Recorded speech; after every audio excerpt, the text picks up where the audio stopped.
Pernah kepikiran nggak? Gimana caranya sebuah generator raksasa bisa ibaratnya bangun sendiri tanpa dicolok ke listrik dulu? Nah, itulah keajaiban dari sistem self-exciting di generator Stanford. Hari ini kita bakal bongkar rahasianya, satu persatu. Yap, Anda nggak salah baca. Seluruh proses untuk menghasilkan listrik yang luar biasa besar ini ternyata semuanya berawal dari sisa-sisa medan magnet yang super lemah yang kayak tertidur di dalam inti logam generatornya. Inilah percikan super kecil yang bakal menyalakan segalanya. Oke, ini dia agenda kita. Pertama, kita kenalan dulu sama komponen-komponen utamanya. Terus, kita ikuti perjalanan energinya dari percikan pertama, lalu lihat gimana dia membesar, sampai kita intip otaknya yang bikin semuanya stabil.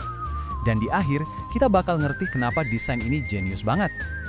Oke, saatnya kita bedah isinya.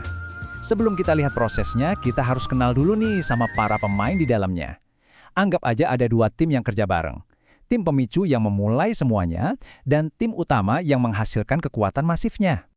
Coba kita lihat tabel ini biar kebayang alurnya. Jadi, semua berawal dari tim pemicu. Ada exciter stator yang punya sisa magnet, lalu exciter rotor berputar di dalamnya buat menghasilkan arus AC kecil.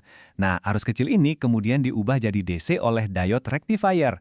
Arus DC inilah yang jadi bahan bakar buat tim utama, yaitu main rotor dan main stator yang tugasnya menciptakan listrik tegangan tinggi. Dan yang ngawasin semuanya, ada AVR, sang otak yang memastikan semuanya berjalan sempurna.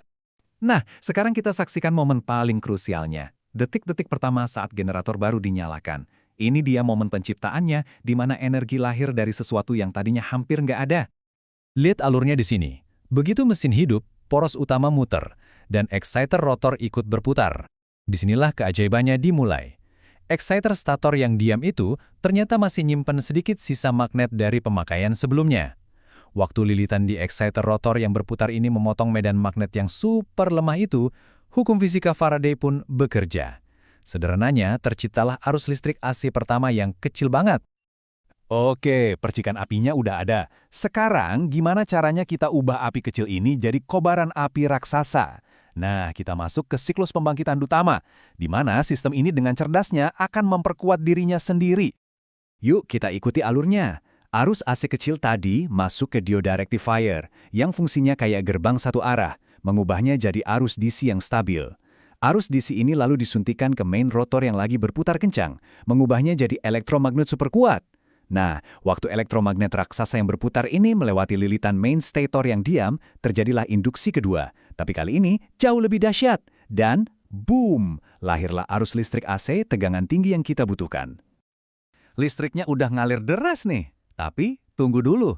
Gimana caranya generator tahu harus menghasilkan tegangan yang pas?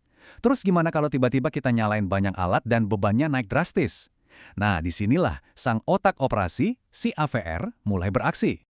Jadi, si AVR ini kerjanya persis kayak termostat di AC, tapi buat tegangan. Dia terus-menerus mencicipi sampel listrik yang dihasilkan.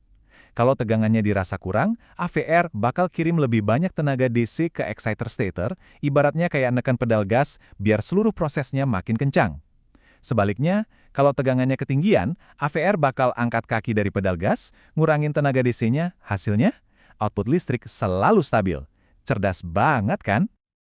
Setelah kita lihat semua komponennya bekerja sama, coba deh kita mundur sejenak dan lihat betapa elegannya desain ini. Ini bukan cuma sekedar mesin loh, ini adalah sebuah ekosistem umpan balik yang sempurna.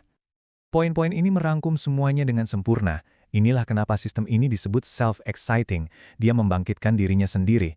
Dia pakai sedikit energi yang baru dia buat untuk memicu energi yang jauh lebih besar lagi. Berawal dari sisa magnet yang hampir nggak ada artinya, dia membangun kekuatannya sendiri. Dan dengan AVR sebagai pilot otomatis, dia menjaga dirinya tetap stabil. Hasil akhirnya adalah sumber daya yang luar biasa tangguh dan mandiri. Jadi, mari kita tutup dengan pertanyaan ini. Setelah kita tahu generator ini bisa hidup dan mengatur dirinya sendiri tanpa bantuan dari luar, coba bayangin betapa pentingnya desain ini untuk tempat-tempat terpencil. Misalnya, di kapal di tengah laut, di lokasi tambang yang jauh dari mana-mana, atau sebagai sistem darurat di rumah sakit.